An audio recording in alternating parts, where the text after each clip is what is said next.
mean, you asked me to. Got a heckler in the front row. I agree with Becky.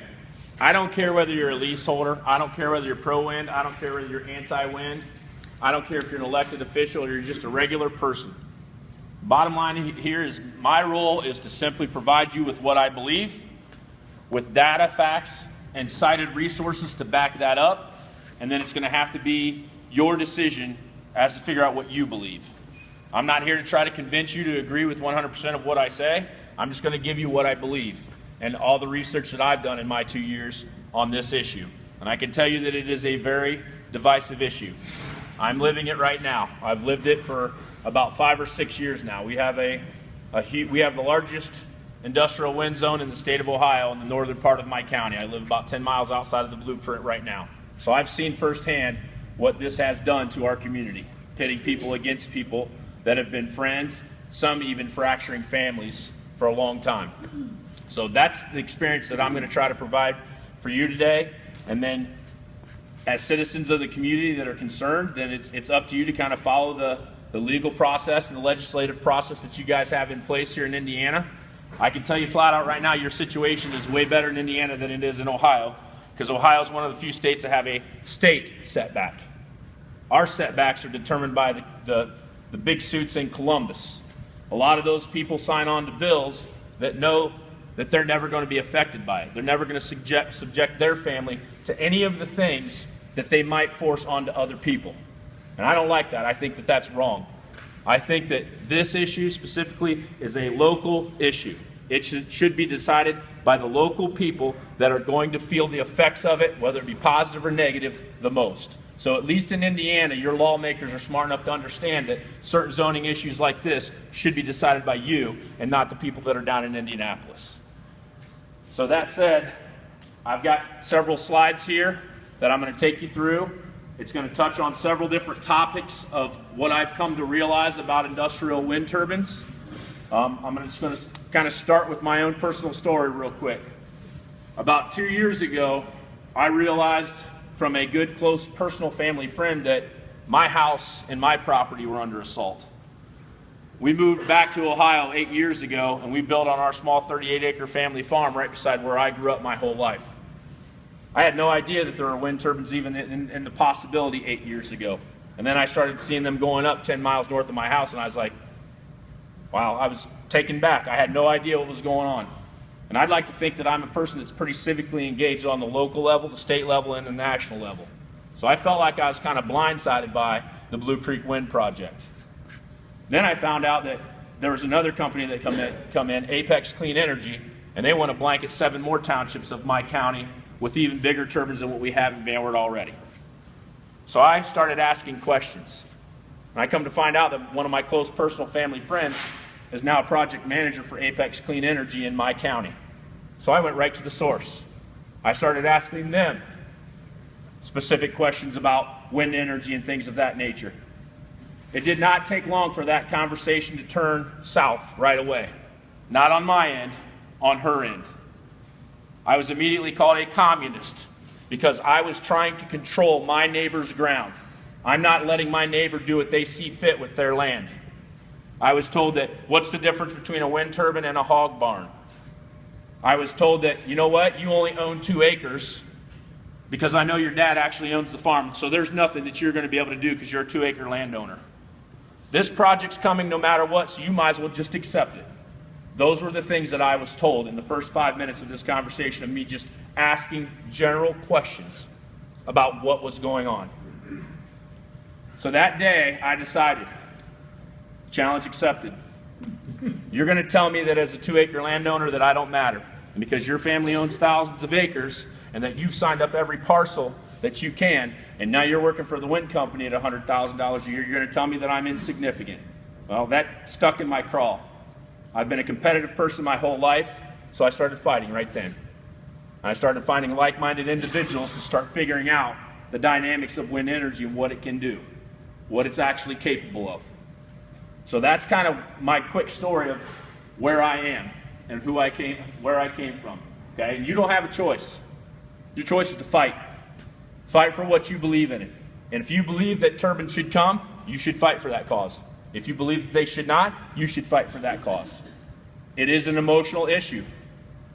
I myself have failed plenty times as a Christian getting down to the path where I took it personal. And I would say personal things that I should not have said. And I regret every time that I've done that in 2 years. So I've been praying hard on it to just try to deliver the best message I can, and I'm not going to take it personal. And another thing, I would not be envious of your elected officials in the county. They've got a very tough decision to make. Your county commissioners are charged with a big burden. Your township trustees and your zoning boards charged with a big burden. They have to think it through, and they've got to look at both sides, and then they got to decide, hearing from you, their constituents and the people that they serve, what the community wants. So I encourage you to have a great relationship with them. I encourage you to not get combative with them and try to find a resolution that everybody in the county can at least try to live with. Okay, so we'll start going into some of the big things. One of my biggest problems with wind energy is they don't know where their setback comes from. They do not. If you ask a wind developer to prove with scientific, peer-reviewed, independent studies as to what a proper distance is from a wind turbine, they won't be able to produce one, because I haven't seen one yet, and I've asked plenty of times. Maybe that's changed, but I have not seen one myself. My personal opinion is simple. They know exactly how many wind turbines they have to build, because they know exactly how much money they can garner from the taxpayer and utility consumers. So they know how much they need to invest in this. They know how many megawatts they're going to need. They know how many towers, how many feet tall those towers need to be, and they take a number and they throw it against the wall, and they hope it sticks. And they're going to make that number as short as they possibly can to make the project economically viable for them to make hundreds of millions on your backs. Ask them to prove where it comes from. That's not my job here is to provide an idea of what equitable zoning means. They want uncompensated theft of people's property, in my opinion. They should have equitable zoning laws. I have a link that's on the next slide, published by Michigan State University. If you pay attention to what's going on in Michigan, it's a mess. DTE is one of the biggest pushers of wind energy in Michigan, and Michigan has terrible wind resource other than what's called the thumb region. So Michigan State has been really following this issue, and they put out a zoning study on March 6th of 2017. The wind developers did not like that study because it did not favor the setbacks that they need to make their projects economically viable. And in that study, it cites several different potential setbacks based on the research that those people at Michigan State did. The absolute shortest is 1640. 1,640 feet, they said, was the shortest. And those are in communities that they felt were homogeneously in support, in general, of a project. In communities where they felt that there was a split community, they increased that. Their recommendation was almost double the 1,600. So they applied the fact of what kind of community dynamics are happening, and they related their setback recommendations to based on what's going on in the community. They're trying to take the local pulse to make something that's reasonably and fair. They've also pointed out a lot of European nations who have been longer involved in wind energy technologies than us have increased their setbacks significantly in countries like Denmark, in Germany, and some of the other Scandinavian countries. They've had a lot longer experience with this than what we really have. They're increasing their setbacks because they've seen the absolute negative impacts that it has on people. So you aren't going to find that study online. There's no direct link. And it is people that I know in Michigan who are heavily connected in the Michigan General Assembly. It is their opinion that the wind industry saw this, was not pleased, and put tons of pressure on Michigan State, and they pulled the study down off their website. Thankfully, a group I'm personal friends with Kevin Martis and the Informed Interstate Citizens Coalition, they watch that stuff closely in Michigan. So he was able to get that in PDF, and he has it saved on their website, and that's what that link is on the 4th bullet point. So if you want to see the specifics of the Michigan State Wind Energy Zoning Safety Recommendations for their setbacks, I'll be more than willing to share this PowerPoint, this Google slide with anybody. And you can go ahead and click on these links and read for yourself. Okay? So now we're talking about something that's much longer than what a lot of communities and counties in Indiana have already. And this is from people who have been involved in studying this topic for a long time. Vestas and Nordex, 2 of the major wind turbine manufacturers in the world, also have safety recommendations in manuals. And their safety recommendations match that minimum of Michigan State of 1,640 feet. They state those things in case of things like fire or accident or tower failure. Those are the common terms you will see in some of those documents that Vestas and Nordex put out. That second link and the third link includes those setback numbers of 1,640 feet for safety concerns for their own workers. So in my eyes, nothing short of the 1,640 feet should be remotely acceptable in any county wind ordinance. That's not coming from me, Jeremy Kitson, just a guy who fights wind on the side. That's coming from people that make these machines. And as technology gets better, you think these machines aren't going to grow in size and height? Of course they are. Equitable zoning protects all landowners, not just leaseholders. All landowners need to be protected under equal zoning. So it's my opinion that it's pretty simple. If a wind turbine manufacturer recommends at least a 1,640 foot setback, that cannot cross onto somebody else's property if they choose not to participate in that project. The wind company should have to go negotiate the rights to everybody's ground within the setbacks recommended by their own industry. That, to me, would be equitable zoning. I've already talked about some of those things, and I just finally started getting into the property line stuff. So if we've got experts in the wind industry suggesting setbacks, you got to start with the minimum. Not only should you start with the minimum, it should be a multiplier of the height of a turbine. It's not safe to set a 452-foot turbine like we have in Van Wert County, the same distance as it would be to set a 660-foot turbine like they're proposing for the rest of Van Wert County. That setback should absolutely be a multiplier of height. The bigger the turbine, the more danger zone there should be, in my eyes. So I would strongly encourage you to look at the multiplier angle of that.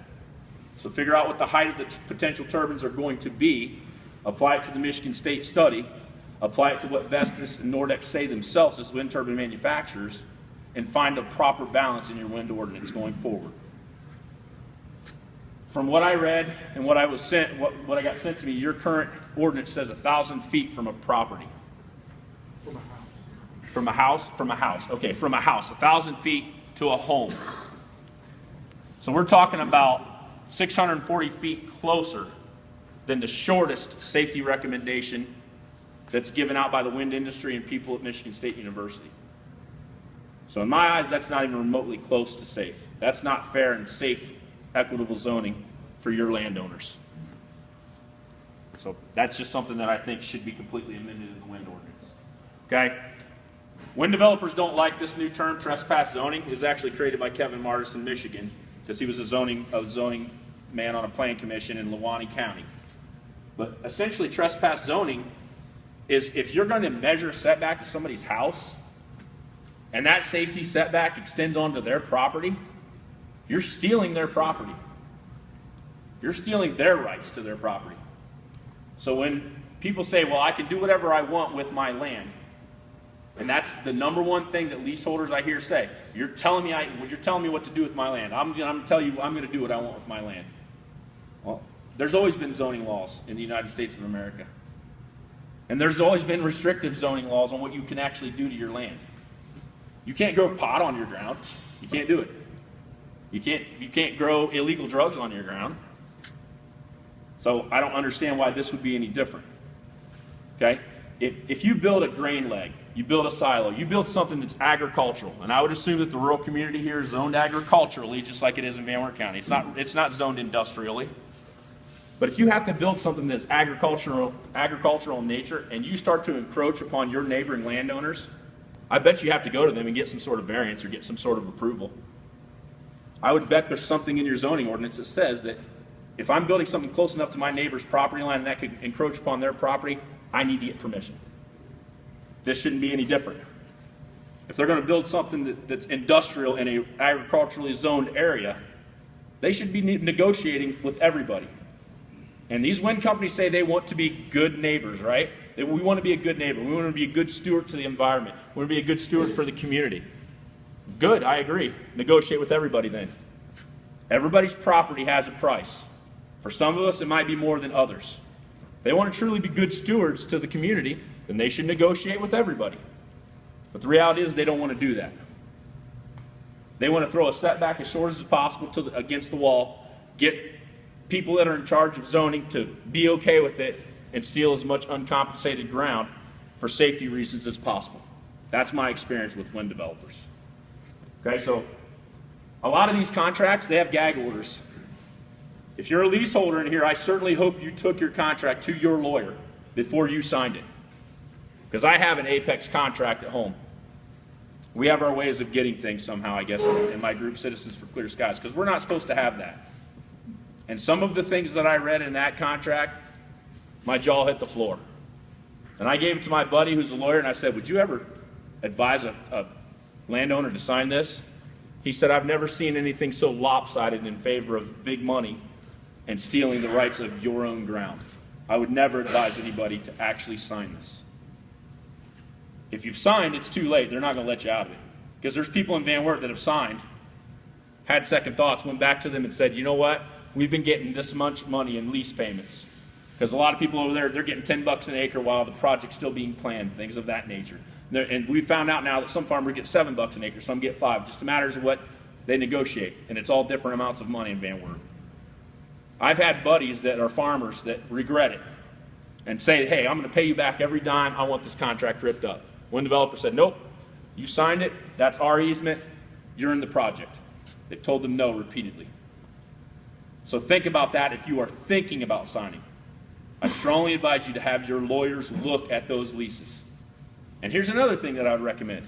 Have your lawyer draft a lease. Have your lawyer look at the ordinance. Have your lawyer look at wind energy rules. Have your lawyer draft it and give it to the wind developer and see if they'll sign it. You set the terms and see if they'll sign it. Bet you they won't. Because then they can't do what they want to your ground. You still own that ground. Okay? Why are there gag orders and leases? There shouldn't be. If they want open transparency like they say that they want, there should never be a gag order and a lease. You should be able to say whatever you want. I know that in Van Wert, if you sign it away, you can't complain. People that have wind turbines always say, I can't say. They want to complain and they can't because it's in the lease. That once you sign it away, you might be experiencing noise impacts. You might be experiencing low frequency sound impacts. You might experience visual blight. You might experience television or radio or cell phone reception issues. You reserve your right, you've revoked your right to complain about any of those things. It says it right in the lease. So I don't know why anybody would sign those things. Zoning should be to your property line if it's something that could potentially put your family in danger. That's essentially what trespass zoning is. If the wind developers want to act in good faith, ask them to show you a copy of the lease. Let you see it. If there's nothing in there that shouldn't be in there and it's all straight up and it's on the up and up, have them let you preview the lease. I bet you they won't do that. Okay? You've probably heard of shadow flicker. It's essentially when the angle of the sun is correct or the sun is right, these things pass through the sun and it casts a shadow, a flickering effect shadow onto your property. There are state laws that determine what the maximum amount of flicker a dwelling can receive yearly. What I found is that changes from state to state. Ohio, I know it's 30 hours a year. And really what people can do is they have to call the Ohio Power Siting Board because they regulate any generation in the state of Ohio. I know friends that live in the Blue Creek Project, there are certain months where they get 30 hours a month. There are certain days where they get 2 or 3 hours a day onto their property, in their homes. And if you go to our Facebook page, of the group that I'm a part of, we have some of those videos. They can call and do whatever they want. Nothing's ever mitigated. These turbines aren't shut down like they're supposed to be under state law. They feel helpless. There's nothing they can do. I don't know what to tell them because they're trying to follow the protocol that's in place in Ohio, but nothing gets done. So you need to consider what is going to be acceptable, and you need to consider what is going to be the mitigating process in your wind ordinance if that maximum amount of time is reached. I saw in New Hampshire, they have some pretty strict ones. It's 8 hours a year. You're not allowed to have more than 8 hours of shadow flicker a year, and I found that document online. You can find this stuff online. I've gotten it from people that are a lot smarter than me and have been in this a lot longer than me, and some of this I've just kind of found on my own. So that's something that I would strongly recommend that you have in written language in the ordinance, and there should be some sort of mitigating plan if that maximum amount of shadow flicker hours has been reached upon a single person's home. From what I saw in your wind ordinance, there are no noise limits in there. 60 decibels, okay? So developers say that turbines are no more noisy than a refrigerator and recommend 50 to 60 decibels. Our human conversations are 40 to 45 decibels. That issue can be negotiated by elected officials with the developer. People don't want to have a refrigerator sitting right beside them in bed, I would assume. People don't want to have me laying right beside you in bed and talking like this all night long, I would assume. So I would think that you would want to lower those limits. And if you want to know who's one of the most renowned experts on acoustic sounds, it's Robert Rand. He states that vigorous objections to turbine noise over 20 dB occur unless you want a refrigerator running right beside you in your bed all night long. So when noise impacts reach 20 decibels, that's when people start to vigorously oppose the noise. And it's got the link right there. I would strongly suggest you do some research on Dr. Robert Rand. He is one of the, like I said, the foremost experts on noise mitigation and what should be deemed acceptable versus what should not. He's an acoustical engineer. So that's obviously a problem as well. Infrasound is also a problem. Infrasound is something that we cannot hear. And one of the greatest researchers on this is an English doctor, and he works at Washington University in St. Louis right now, in the College of Medicine. And he's come up with what's called vibroacoustic disease. And it basically talks about how we have two different types of hair follicles in our ears and how they react to sub-audible noise. That's what essentially infrasound is. There's all kinds of studies that show what it does potentially to people's health in terms of their circulatory system, their pulmonary system. And he firmly believes that these things put off pulsating infrasound that penetrates the walls right through your house and goes right into your body, and it does have an anatomical effect on you negatively. There's 3 different links that I have there that you can be more than willing to go in there and check that out and read about some of his work. I don't know if you paid attention to what happened in Cuba or not, whatnot, but we pulled a lot of our people out of the embassy in Cuba. And it's the United States' belief that that attack was a sonic attack in nature. And there are some scientists that say that it was infrasound, and there are some scientists that say that it wasn't and it couldn't be infrasound. But what I do know is this: people in our embassy they were getting sick, and they had the same symptoms.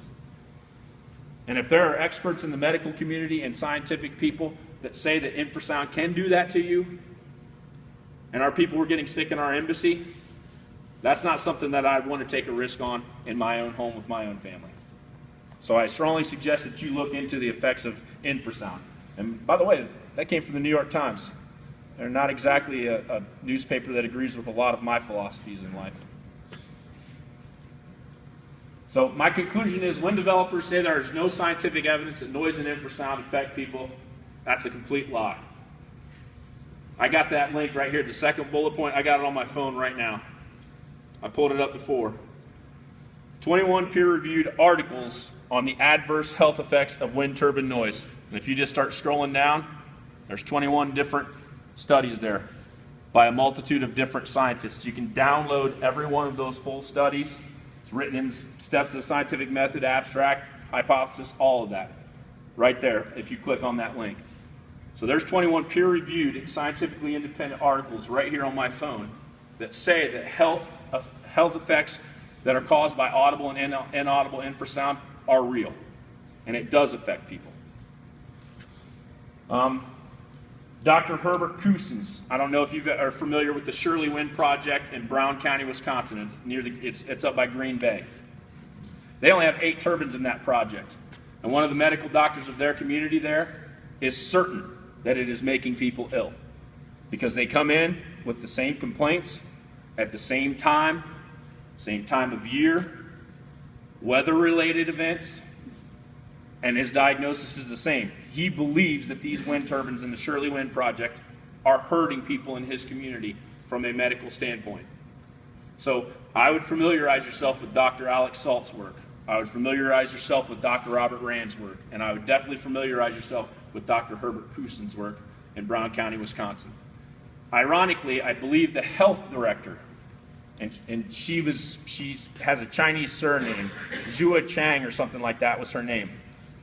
She swore up and down that when she went into the wind zones, it made her sick and did nothing about it. Consequently, word got out in that community that that was happening to her every time she went into the industrial wind zone, and she's no longer employed by the health department there. So look into that effect as well.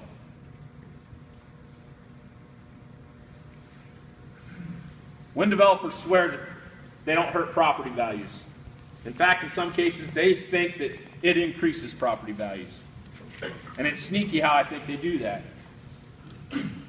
Is your assessed property going to go up if you are getting a wind turbine payment? Yeah, your taxable income is going to go up. So I think that that's how they believe that your actual property value appreciates if you have a turbine on that property. Because I think they're counting in the wind payment for that on your annual income. But the reality is this. They cite what's called the Berkeley Laboratory, the Berkeley National Lab. And there's a flawed methodology in that study.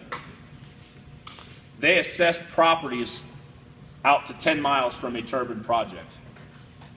And I can tell you unequivocally that I live about 10 or 11 miles from the project, and my cousin lives right in the project. And I know a bunch of realtors. And I know what my home is worth, and I know what her home is worth. And I know how much it's worth now that the turbines are up, and my property hasn't been affected that much. My property's taken about a $5,000 hit at this point. Her property's taken about a 25% hit as to what this realtor said he would put it on the market for. And I've seen studies that were given across the world that say from anywhere from 11 to 50 or 60% of your home value can depreciate by living in the footprint of an industrial wind project. They don't like who I'm going to cite today. The wind developers don't like Michael McCann, who's an independent property appraiser out of Chicago, Illinois. He has done a nationwide study on property value impacts in multiple wind projects in multiple states. He has been defamed multiple times by the wind industry.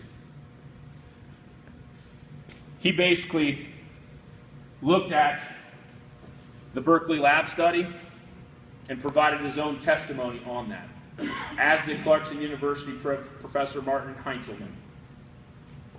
Ironically, Mr. Lilla, who is the project manager for the REST project that's trying to come into Fulton Cass in Miami County, used to work for Apex Clean Energy, the company that I'm kind of battling in my home county. He used to work in Michigan, and he was at a Shiawassee County, Michigan meeting, and he went up head-to-head against Kevin Martis, who's a friend of mine from the Interstate Informed Citizens Coalition of Michigan. In that, he defamed Michael McCann and Michael McCann's work. And McCann issued a statement through his lawyer saying that what he says is absolutely incorrect. He also tried to defame Kevin Martis and said that Kevin Martis is being paid off by coal and oil and the Cook brothers. And that's not true either. That's another fancy line they like to use. They'll probably accuse me of, calling the Cook brothers on my way home, because I'm just such a pro-coal guy. I hate the environment and stuff. Must be getting paid by coal if I don't like wind energy. Well, ironically, the Shiawassee County Commissioners asked for Kevin to send his entire presentation in, as well as Mr. Lilla's presentation in, after that community forum. The slide where Mr. Lilla defamed Michael McCann was deleted from that and sent it in. So he presented it in front of the community, deleted that slide, and sent that into the commissioners. Kevin Martis sent his slide for slide as whole. What he presented was what he sent. And Kevin says, I don't know whether that got Brad fired or what happened with Brad or what happened with Mr. Lilla and Apex, but I know this. It was a few short weeks after that he was not working for Apex anymore. So that tells you that defaming people based on their professional opinions is probably not the best way to go about things. And that's just who happens to be the project manager of this res project that's trying to come here. So I would advise you to understand who you're working with. Okay? That video at the bottom, that YouTube link, is the entire presentation that Mr. Lilla made on Apex's behalf. 15 minutes.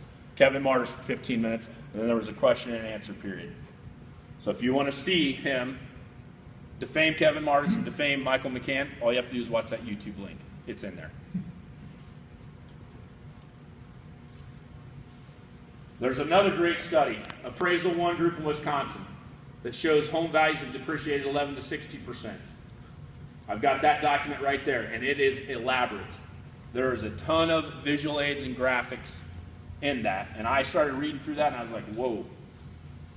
And that was the first time I'd ever seen it, so I was like, I don't know how people that are against wind projects, I don't know how they haven't found this and that are using this. That is an elaborate study. It's going to take you 2 hours to filter through all of that information. But I filtered through it, and I basically found that the lowest minimum impacts they felt were 11% on people's homes. The highest was about 60%. I saw somebody had a property for like $80,000. The new assessed value was like 22 or something like that. It was a ridiculous drop in property value. So I was like, whoa, I don't want that to happen to me. RES is going to say that's bogus, and that's fine. That's fine. They let them say whatever they want. Let them keep citing the Berkeley Lab study, because that's the one that the wind developers always go to. That's the one that they get. That's their well. So here's what I would say. If RES is so sure property values do not fall in a wind turbine project, then they should offer you a property value guarantee. If your home's going to be impacted, you should get it assessed right now. And then once the turbines go up, you should get it assessed again. And if there's a difference there, they should pay the difference. Ask them to offer you a property value guarantee and watch what they say. They're not going to do it. They're going to say that, well, we just don't do that. I've never heard of a company having to do that in the community. Well, why don't you be the first? You want to be good neighbors? You be the first. Okay? You set the standard for the wind companies. Offer me a property value guarantee. Prove to me, with your good faith and your dollars, that my home is not going to lose its value. I know this, my home is my nest egg, because I lived some of my life in Florida and then we moved back to Ohio. So I know that some of my retirement is based on being able to sell my home in the future, because we built a pretty nice home on our farm. The other thing that I put in there that I had meant to mention on the last slide, Mr. Lilla said he has never seen a safety manual from a wind turbine manufacturer before, as far as what is a safe setback. If you go to the 50-minute mark of that same YouTube video, it's brought up. And he was in the meeting. So for him to say he's never heard of it before, he's heard of it before. He might just want to, maybe he's just ignoring it. I don't know. You'd have to ask him. But it's in that video as well. Here's the scientific truth. What, you don't like green energy? What, you don't believe in climate change? Oh, you're one of those anti-climate change zealots, right? You're one of those right-wing Breitbart guys, right? You get that a lot when you speak out against wind turbines. But the reality is this. They don't do what they say they do scientifically. They don't. They mitigate less than 1% of carbon dioxide produced annually by humans and Earth's natural geological processes. I've got links in here to prove where these numbers come from. We, as people, produce 40 billion tons of carbon dioxide annually, just through processes that we do. The Earth puts another 645 million tons into it annually. From a ProWind website, that fourth bullet point down, turbines mitigate about 400 million tons annually. And that number was from like 2014 or 2015. I haven't seen any updated numbers since then. So we're talking several years ago. So it might be 440 million that they can mitigate now. So all you got to do is really do the math. And that's not even including my last point up there. Think it doesn't put carbon footprint in the air to mine these things, mine the rare earth metals in China for these things, to mine the things that make up the magnets in the generators, the transport of those materials across oceans, the fabrication process of how you have to make steel by burning tons and tons of carbon. I'm not even talking about that footprint that you start with. You start with a negative footprint before you even get a turbine operational to start saving on CO2. But here's the facts of the math.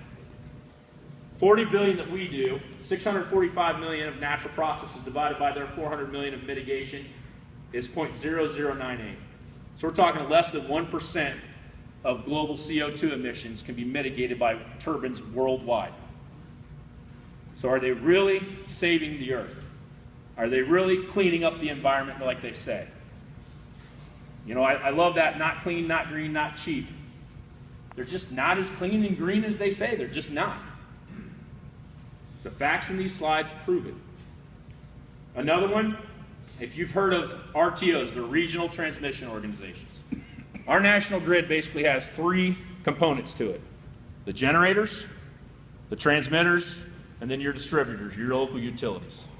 So obviously you have generation that goes to the grid, and then there's transmission, and then the transmission delivers to our local distributors who we pay basically our utility bills to. Well, one of the major regional transmission organizations, RTO, it's MISO. They said that it costs $237 per ton of carbon dioxide to mitigate CO2 from wind turbines. So we're talking an astronomical cost per ton of carbon dioxide. And who do you think that's going to get passed on to? MISO is not going to absorb that cost. Your utility is not going to absorb that cost. You're going to absorb that cost. They're going to pass that cost all the way down to us on our power bills. There's a link there that comes from that report that gives rise to that number. And by the way, MISO is I believe they manage 7 states. They're the regional transmission organization for 7 states, including 2 of our wind-rich states in Iowa and Minnesota. So I use them on purpose because I don't believe that you guys have MISO here. I think you have PJM just like we do in Ohio. So your regional transmission organization is an organization called PJM.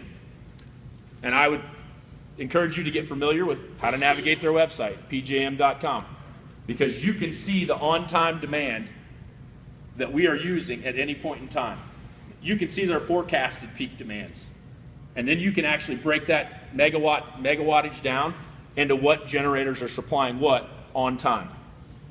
And you can go in there and see just how much wind is providing in that megawatt right there at that given point in time. And you'll see it's a pretty minuscule number. They have a pretty bad capacity factor. They really don't add much to our conventional baseload generators like they say they do. Wind's not the way to help climate change. There's a great article from the Brookings Institute, and it breaks it down into 20 different ways. And it compares wind to all kinds of other alternative energy sources, how it can affect carbon dioxide. And by far, the number one unit on return is nuclear. Nuclear supplies so much more clean power than wind could ever supply because it's a baseload dispatchable generator. A nuclear plant could say, hey, we can supply this much at this point in time, anytime. You tell us how much of this you need, we're going to make it. Wind can't always do that. It's an intermittent generator. It can produce energy, but only when the weather conditions are right. And I don't know if you personally watch Channel 15 like I do. Greg Schaub isn't always right 2 or 3 days out in advance, so I don't know how wind can tell you how much they're going to supply 3 days out in advance. This is one that really was a sticking point for me, is the whole economic picture of wind energy. And I can tell you flat out right now, there is no way that I'm an expert on the economics of wind. People I know speak a different Martian language compared to me, and I think I speak it okay. It is a very, very complicated issue. So I'm going to try to talk about some of the structures that happen economically that I do think that I'm versed enough to talk on, that wind basically needs in order to be able to construct an operated project. And they're stealing from us, the taxpayer. We are redistributing our money to them for a minimal return. So I'm going to go through a lot of things called, obviously you've probably heard of the production tax credit, the PTC. Solar's got kind of their own end of that. It's called the investment tax credit, the ITC. You've probably heard of RECs, which are renewable energy credits or certificates, another way that they bilk the taxpayer. Most people have not heard, I found, of what's called the UCP construct.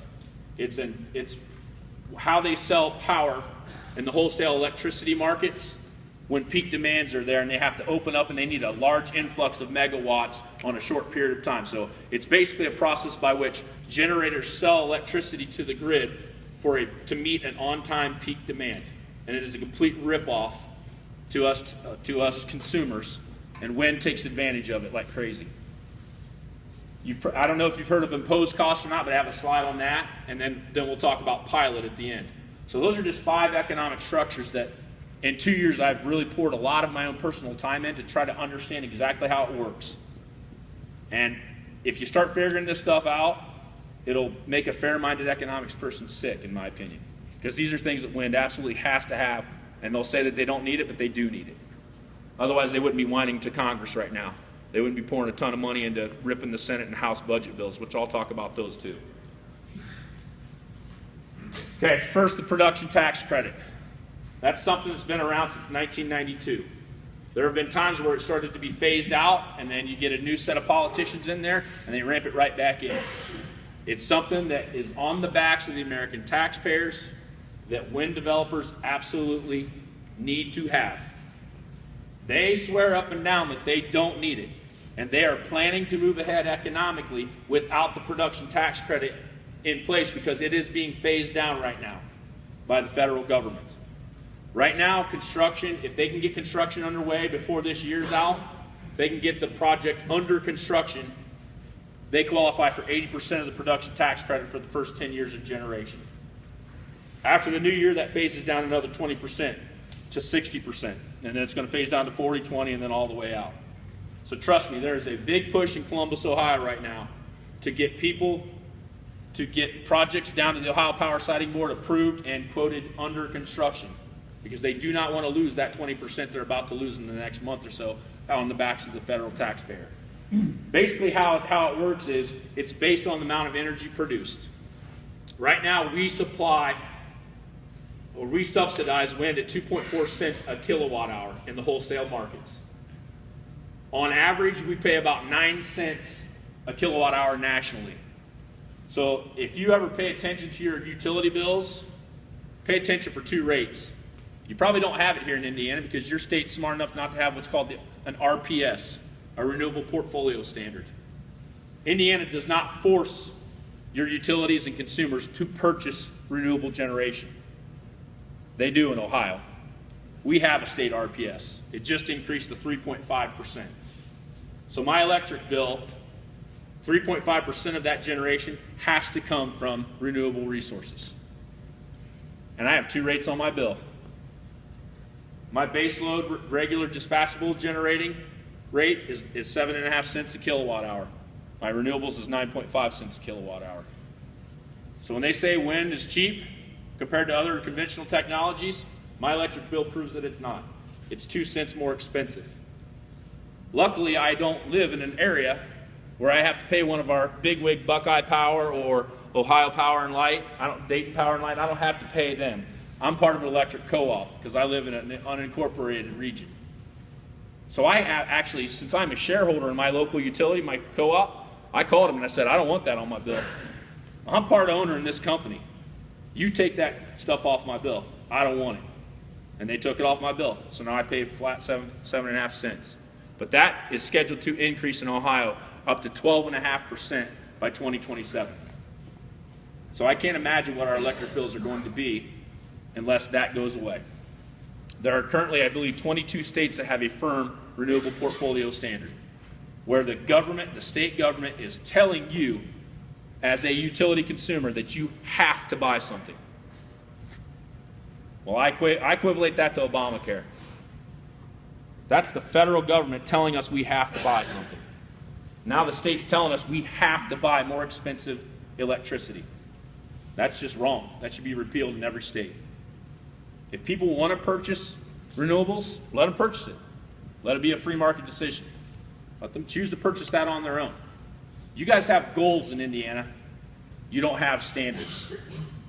But just because you have goals doesn't mean your utilities might not be passing that cost on to you. So I'd check your utility bills and see if there's multiple rates. And if there are multiple rates, ask them why. Ask them where that inflated rate comes from. I'd be shocked if it wasn't from renewables. Okay? All that stuff is because of the production tax credit. If you want to read more about the production tax credit, Master Resource is a great free market energy blog that I strongly suggest you read. I know several of the authors that write pieces on there, and they're excellent at analyzing the power markets and how they work and all the dynamics. And they break it down to where common people like me can understand it. So that's just one way that we get ripped off to support wind energy. Wind's going to argue that all generation gets subsidies, and they are right. Every generator gets subsidized. Coal gets subsidized, nuclear gets subsidized, natural gas gets subsidized, all of them get subsidized. The question you want to ask them in return is, what's the return on investment based on how much subsidy each generator gets? Because I can tell you right now, the subsidy pie that goes out to all of our generation every year, wind and solar get about 60% of it, right at about 30% each.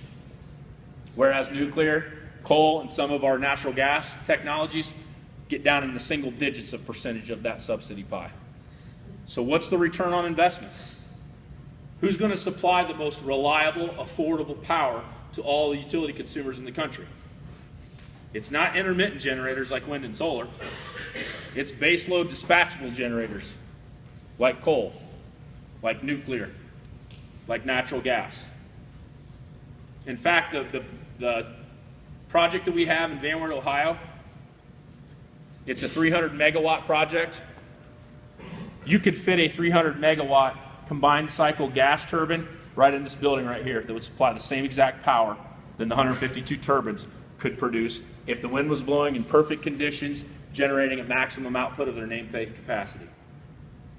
So we're talking about what? We're affecting 2 acres of ground right here for the same exact amount of power of 36,000 acres in northern Van Wert County, Ohio.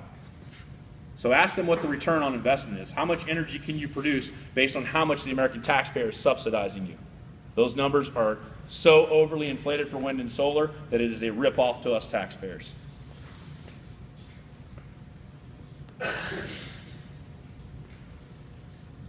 I've already kind of talked about all that. I should have fast forwarded. Okay, the next structure is renewable energy credits or certificates. They're going to tell you that a tax credit is not a tax subsidy. What I would say in return to them is, who makes up for the tax credit? It's not something you're taking from us. It's just not something you're putting in the Treasury. Well, we have to make that up because the United States has to pay their bills, right? Well, just because you get a tax credit doesn't mean it doesn't work financially the same as a tax subsidy. We're just not giving you the money in the tax credit. You're just not putting that in the United States Treasury. So who do you think has to make that up? Oh, that's right, us, again. So they're getting tax credits. And those are the same things as tax subsidies, except we're not actually transferring funds to them on this. They're just not paying funds into the Treasury. And the scam of this is pretty simple. It's all in the pudding of the power purchasing agreements, the PPAs. Nobody tracks this. The definition of a renewable energy credit is how many megawatts of coal or dirty generation can be replaced by wind or cleaner sources. That's how they define it. 1 megawatt hour replacing 1 megawatt hour of fossil fuel. Ask them who tracks that. Who in the government's tracking that? I've never been able to get an answer from that. How do you know that that project is replacing this many megawatts of fossil fuel generation? They don't. That's just how they define it. That's why you get companies like Google, Amazon, Whirlpool, Facebook. They want to power all their stuff by 100% renewables. They don't want to do it because they fully believe in this awesome green energy thing. They do it because they're going to lower their tax liability. And who's making that up? Us. Somebody's got to pay the Treasury to fund the United States of America. They're not doing it. We're doing it for them. It can actually cross state lines too, where the same company can actually get awarded one renewable energy credit where the actual credit was generated and then where they use it. How can you track where electricity is generated and used? All it is just a bunch of electrons flowing through copper wires. So those electrons are coming from the generator and getting onto the grid, but how can you prove that that electron from that turbine is going to that facility?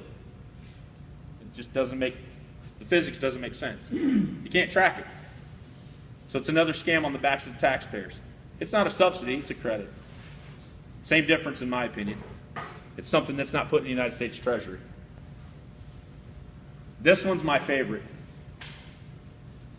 Obviously in the summertime, midsummer months, late afternoons, the grid is stressed.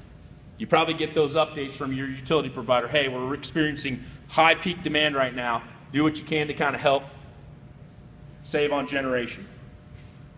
Well, when that happens, regional transmission organizations like ours, PJM or MISO, they open up what's called a wholesale market auction.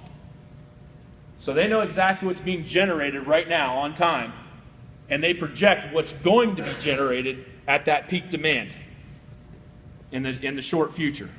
So they know that there's essentially a gap between what's being created and what's going to be needed, projected by their metrics. And that's usually in terms of megawatt hours.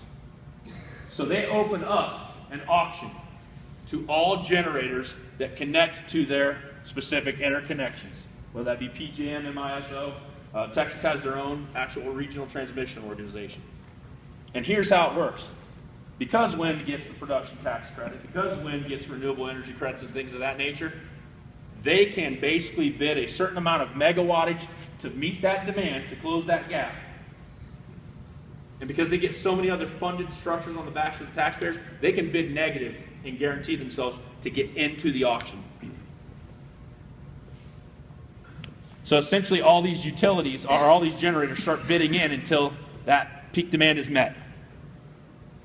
And they're going to organize it by cheapest bid-in price to the top bid-in price, because they're trying to save money as well.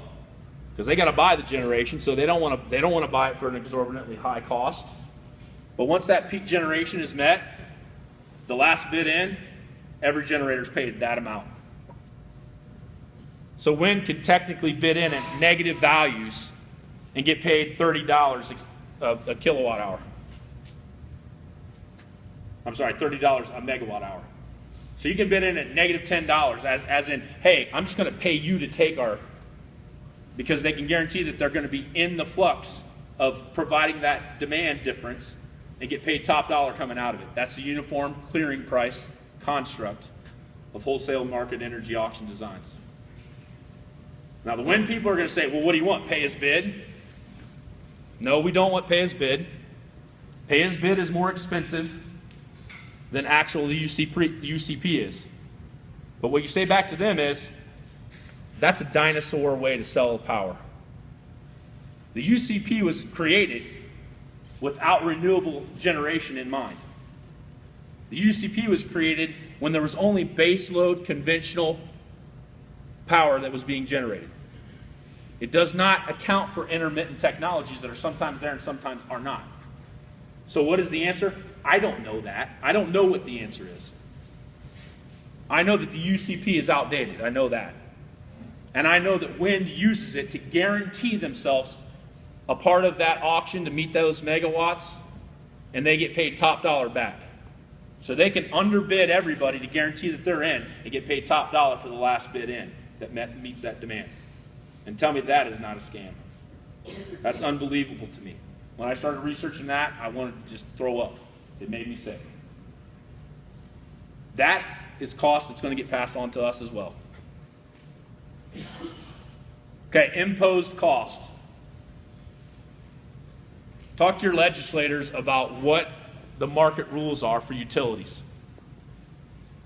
Because there are a lot of states that basically have regulation in their legislative processes that say, when the wind is blowing, you, coal plant, have to ramp down.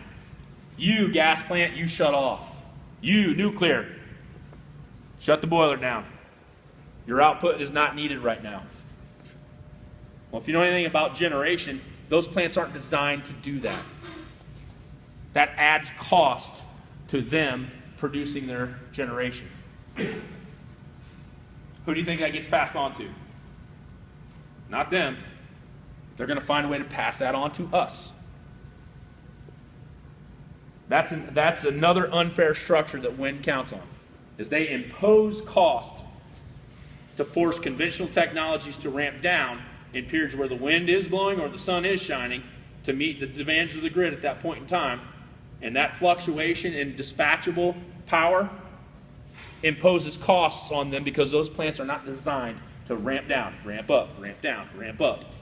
The biggest cost for those plants are when they have maintenance scheduled maintenance outings and the startup.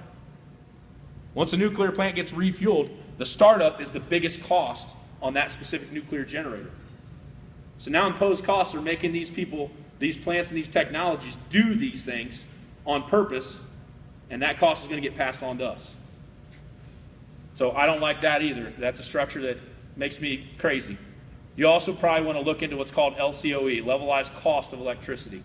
That's another good concept too that wind takes advantage of. You can read about the UCP. Another great resource is the Institute for Energy Research. Now I will tell you flat out right now, the Institute for Energy Research is funded by the Koch brothers. And I know a lot of people that write for them too. So the wind people are going to be like, oh, there you go, Koch brothers. Or you're reading stuff that the Koch brothers are paying. Well, they want to sell their coal. Yes, they want to sell their coal. But you guys use the Berkeley Lab study, so why can't I read the Institute for Energy Research? That's what I say back to them. You have your sources, we have ours. The next one is my least favorite of all. So I've kind of taken you through some of the economic structures that wind needs just to get a project up and running. This one is the one that I scratch my head at the most. They're going to come to your county commissioners and your locally elected officials, and they're going to ask for a payment in lieu of taxes rather than taxes placed on their generation. So they're going to supply a commodity to the grid, and they're going to ask you, the local people in Miami County, to grant them a tax abatement on that. So I look at it this way. If I've got a 10-acre property, and I build a nice barn in it, and I put a hockey rink in it, I would say that my tax assessment is probably going to go up because I made some significant improvements to my ground. The county's going to tax me on that, obviously. If you upgrade your house, you're going to get taxed on it. Where's my pilot? I live here. I want a payment in lieu of taxes. I'm going to pay you $300 a year instead of maybe an extra $1,000 or $2,000 a year. Actually, you know what? I'm going to pay $25 a year for my nice hockey rink. Because that's essentially what pilot gets them. They get up to a 95, 96, 97% tax abatement on their first several years of generation in some pilot negotiations. Now, obviously, wind turbines are going to depreciate over time. As the technology becomes older and the material and the structures of the turbine themselves get older, they're obviously going to produce less. Just like your car, the same way your car depreciates. So there is a depreciation scale that goes along with pilot as well. But in the first several years, they get a monstrous tax abatement.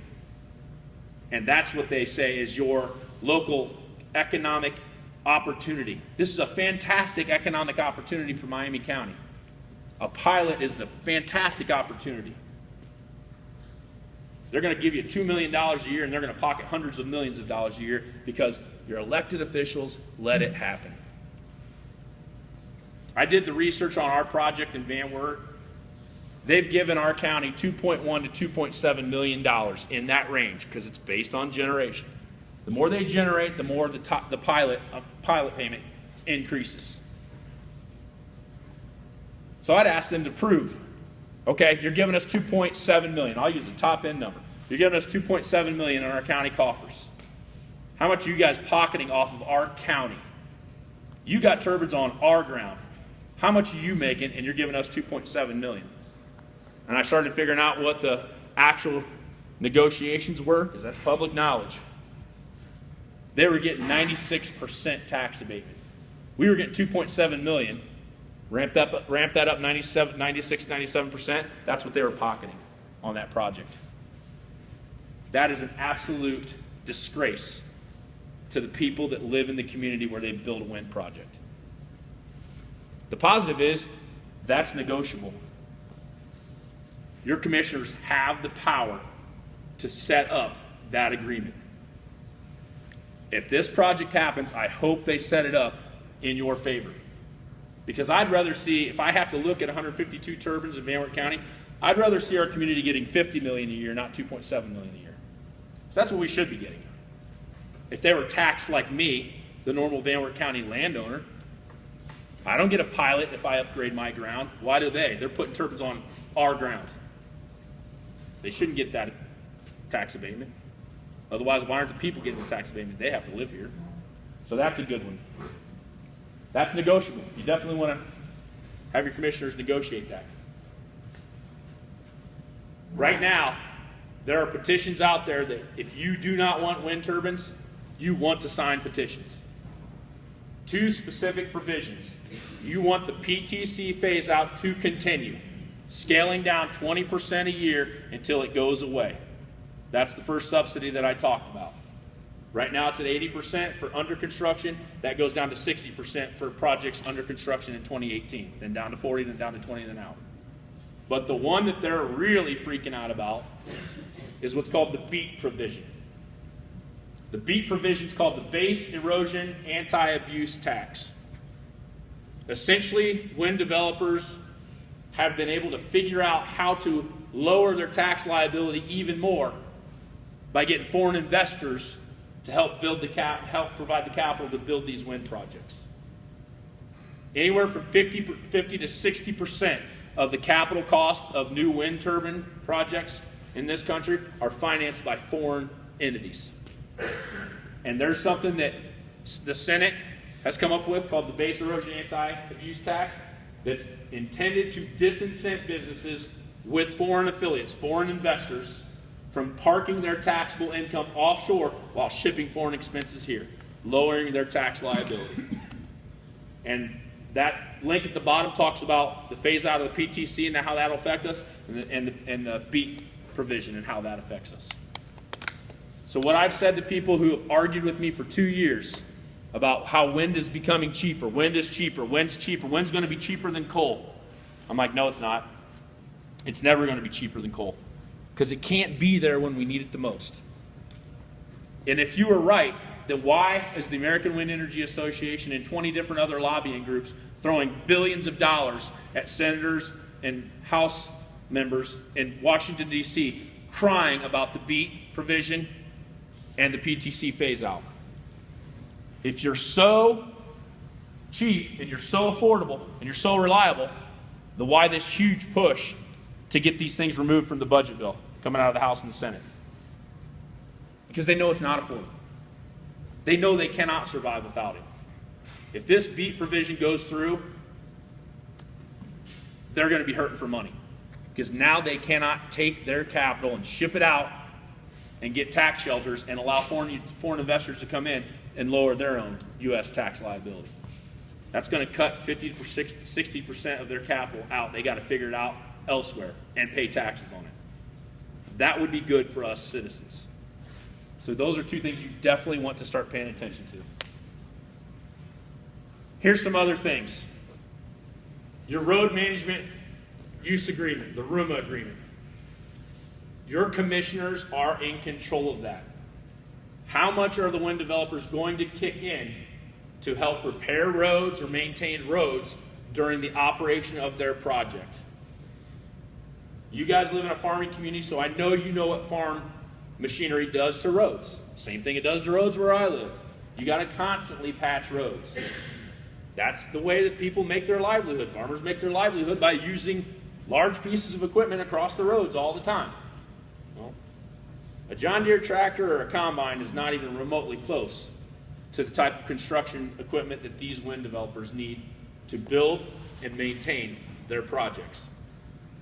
So make sure your commissioners are aware that they need to negotiate a fair number based on what your county engineers and your road people know you need to keep Miami County roads to safe standards, to standards that the community expects. And then when you get to that number, double it. Because they'll only offer for construction.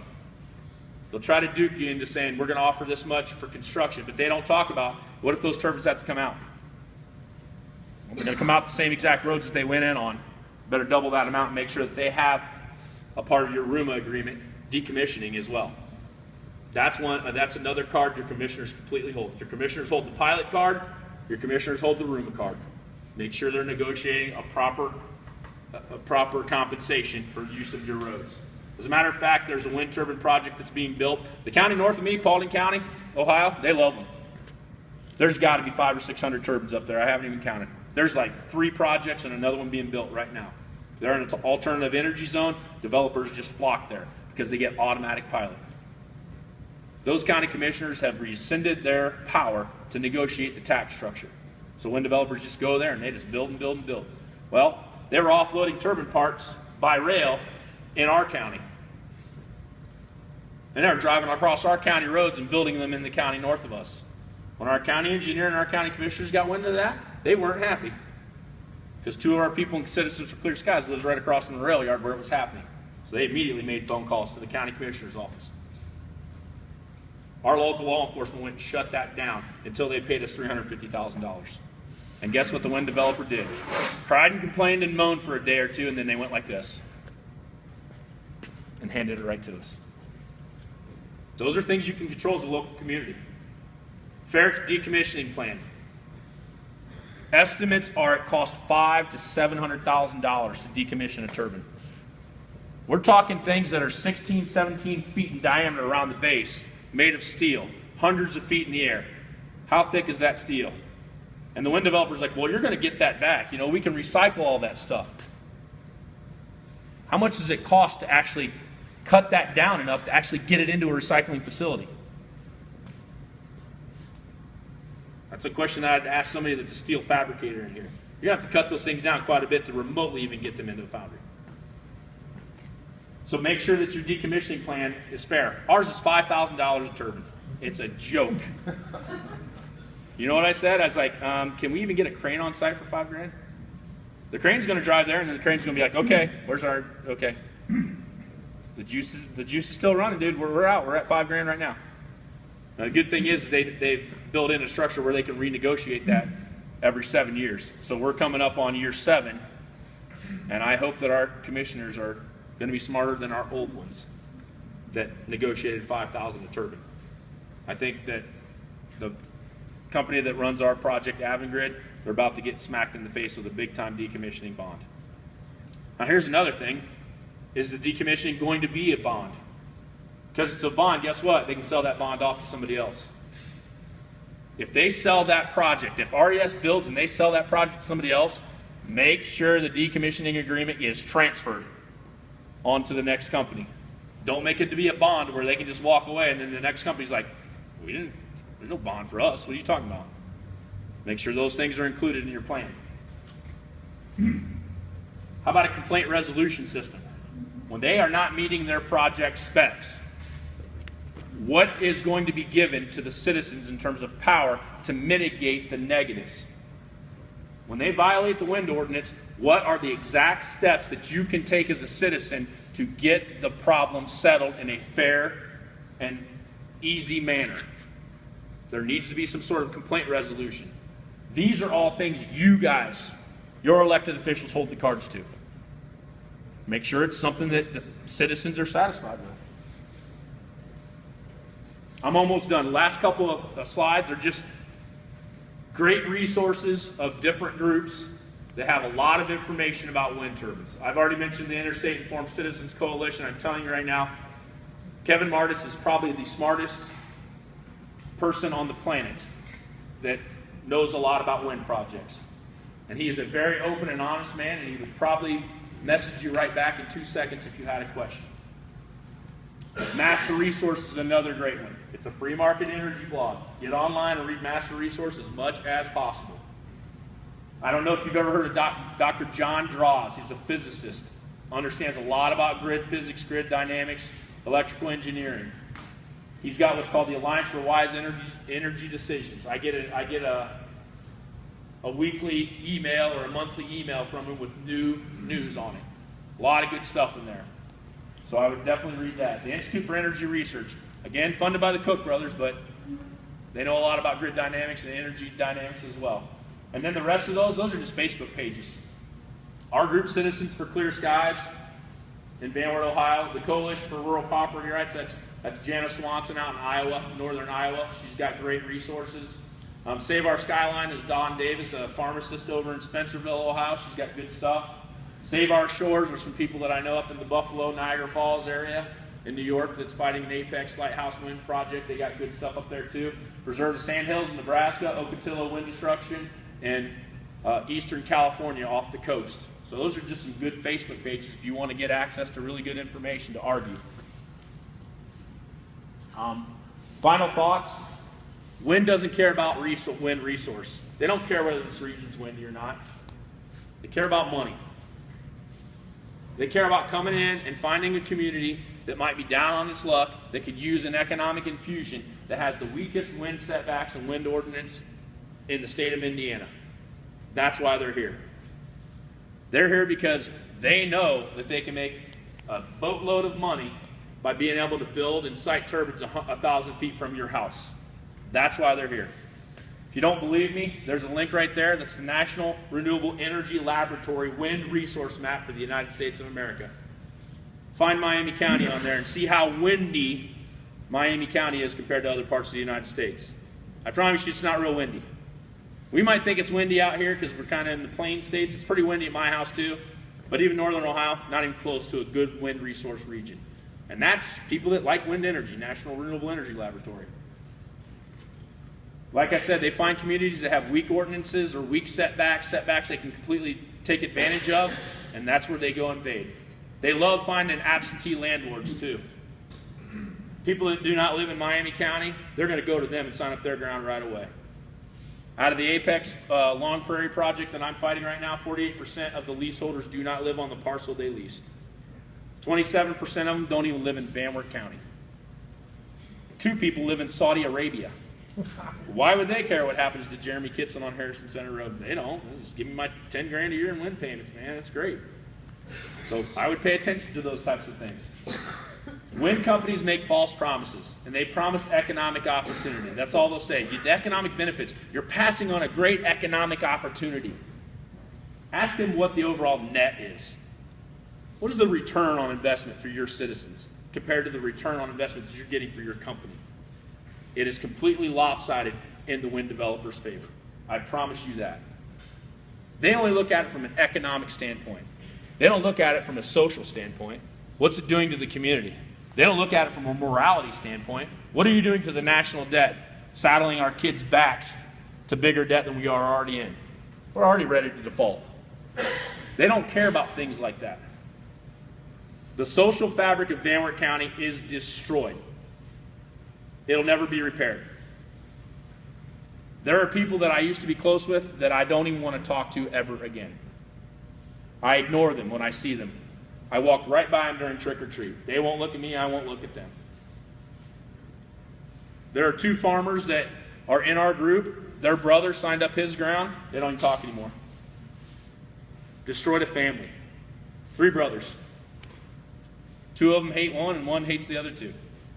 That's what happens. Is that worth the net economic benefit that Rez is going to try to bring to you guys? The money they're going to make is monstrous compared to the puny money you're going to get. Social damage is probably already starting to happen here in my eyes.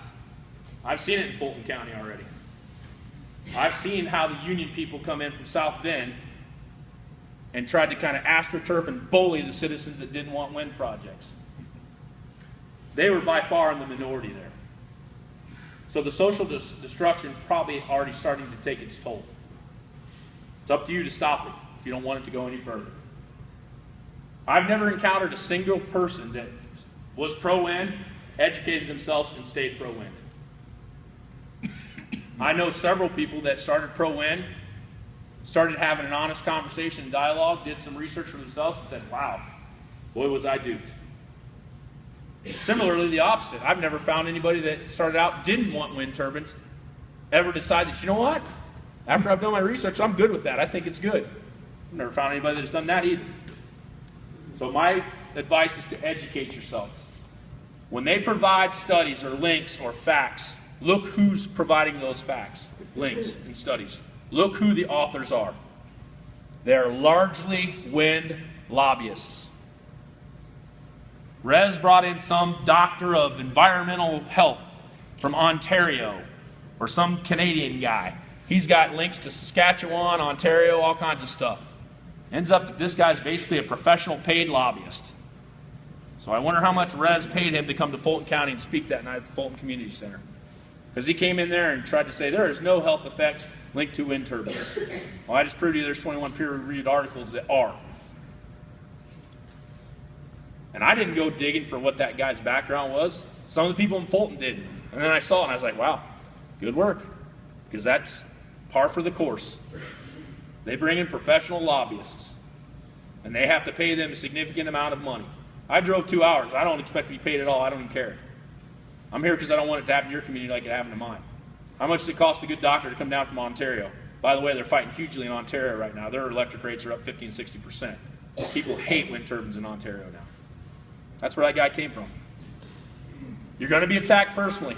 I've been attacked personally plenty of times. If you go to my own personal Facebook page, you'll see some not so nice stuff in there, but whatever. You have one choice, fight back. Fight for what you believe in. I also have a Google Doc that has a bunch of stuff on it.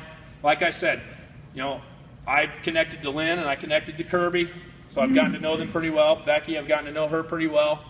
It's nice to finally put a name with a face. You guys can have access to all this stuff. I'll share it. It's just on Google with whoever wants it. And then go ahead and read away. Let Brad have it too. See what he can try to do to try to rip it apart.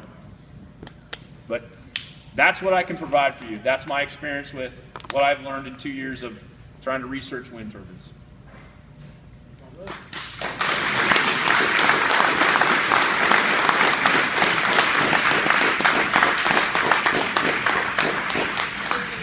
Thank you very much. You're welcome.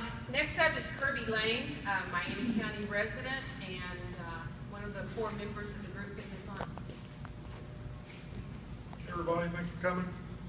I won't go quite as long as Jeremy right here, but I sure appreciate you guys coming out. I live here in Miami County, have for about 20 years. My wife's been here a lot longer than that, her family. I'm just kind of here to tell you a few things about what we've been doing to try to protect everybody's rights. First of all, I want you to know wind turbines are industrial machinery, and all industrial machinery is dangerous. I work in an industrial environment. All industrial machinery has safety requirements for the people that work around it, but those same requirements do not pertain to the general public. You might have seen recently in Ohio, I think it was a carnival ride flew apart and killed a lot of people. You know, a lot of people would say, why did OSHA have something in there to keep that from happening? Well, they're there to protect the person running it. He has to stand over here in case it falls apart. So it's up to our county to set these guidelines that are going to protect the citizens and the people that live here and the infrastructure of the community. The turbines that they're not really telling us how big these turbines are going to be. We've heard the word or the number 600 feet from a lot of people. That may not be true. That could be 800 feet tall. We have seen from some emails that they're talking about 4.2 megawatts. According to Jeremy, I think he said that could be way up there to get that big of a number. Because we don't have the wind here that they need to do this to make it efficient. They have to put them way up there to get up in the jet stream. And although technically, you know, someone can't build a tower on your land without your permission, the ordinance allows a neighboring non-participating landowner to have to sacrifice their land to the safety zone around that turbine. And we need to define in our ordinance what that safety zone is. What we're going to say as a community is the distance away from one of these that somebody will be affected, and give those people a voice that are within that radius. That's the only the fair way to do it. And it has to be based on solid engineering principles like a multiplier of the height, not just a static number, because the number we got today was based on when they were about 300 feet tall. And 6, 7 years later, now they're 6, 7, 800 feet tall. 5 years from now, they could be 2,000 feet tall. We can't just have a random number in there that says, well, this is how far you're going to put them away from somebody's house. So the county WEX ordinance is a statement from the county that's going to lay out all the expectations pursuant to that application process, installation, commissioning, operation, maintenance, decommissioning of that system, and what the county expects in order to not be taken advantage of. And I'm experienced in writing specifications. I do it for work. I've done it personally. And I can tell you that after reading our ordinance, we're not protected. They're here to take advantage of us because of our ordinance. So over the past 6, 7 years since that's been written, much knowledge has been gained about these installations in places like Tipton County and Van Wert County, places that the people in that community that were involved in writing those ordinances, they didn't know what they were getting into. They didn't know what could go wrong because they did their best to come up with an ordinance that they thought would protect themselves. So now people are starting to learn what happens when these come in, and those things that they know now need to get put in that ordinance. Things that we can do to protect ourselves based on knowledge that's been learned. So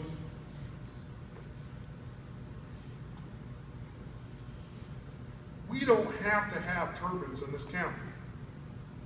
There are some people that are saying, well, this has to happen, so we're going to have to be accommodating to these people. We have to do everything we can to make sure they don't get mad and leave. Turbines were doing fine until they ran out of this vast uninhabited land to put them on.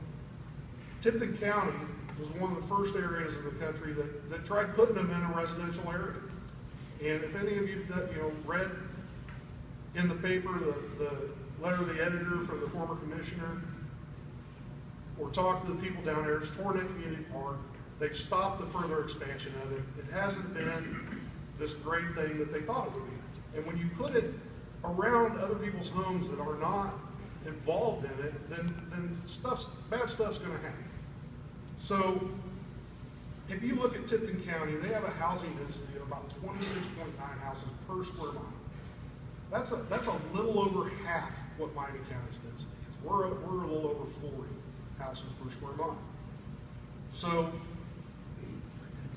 it's kind of like the equivalent of putting a bull in a china shop. There's nothing wrong with a bull if it's out in your field. It just doesn't belong in a china shop.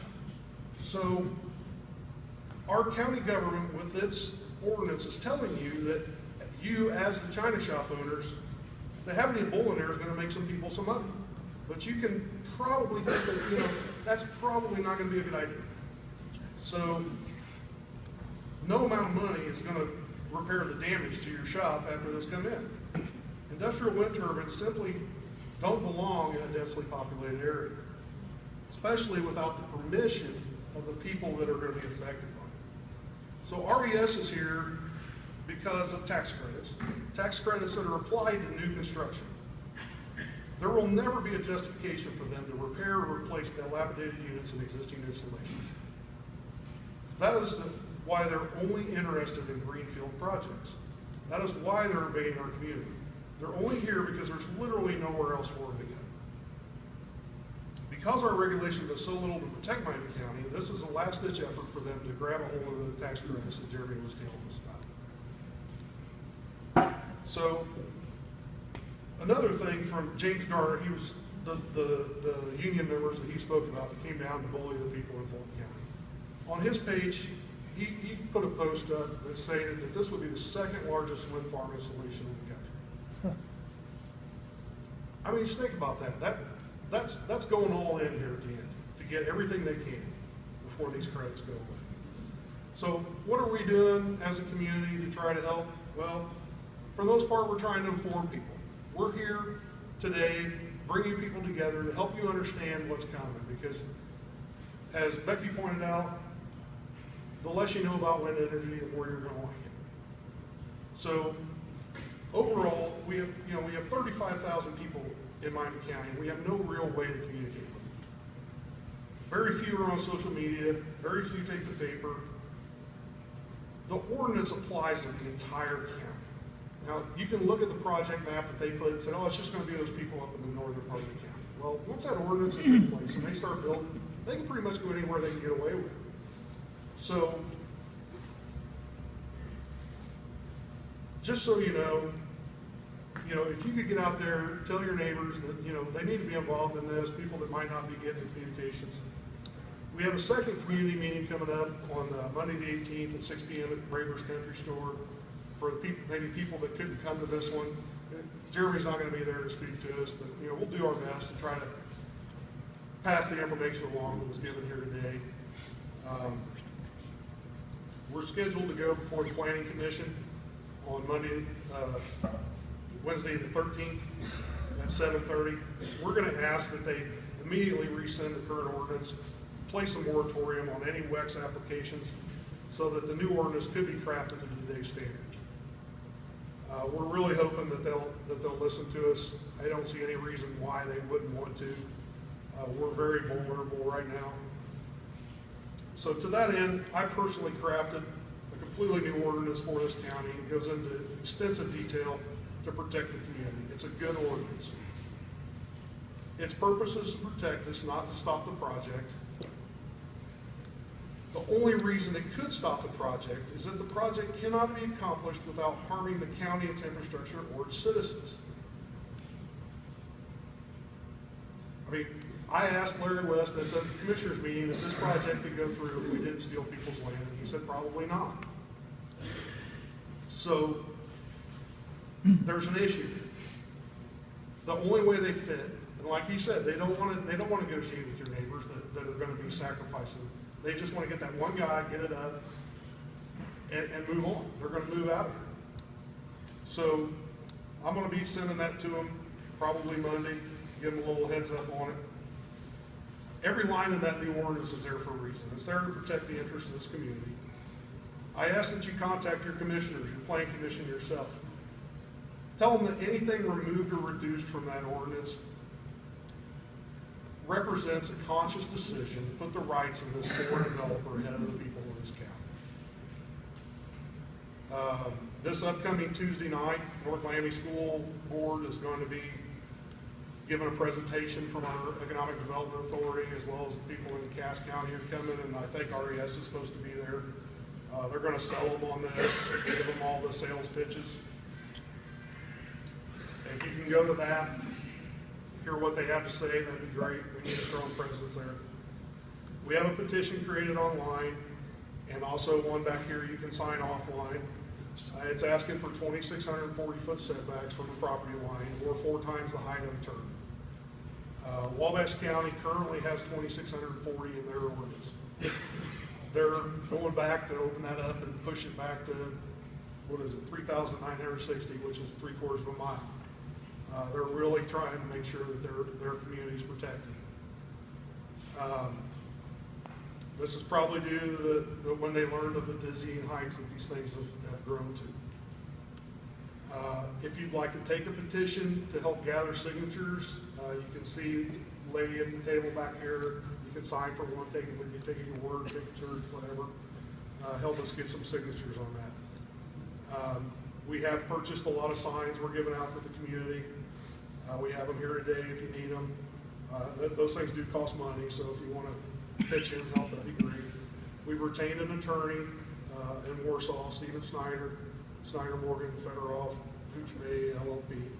He's an attorney that specializes in zoning and property rights. He's working to help protect us all.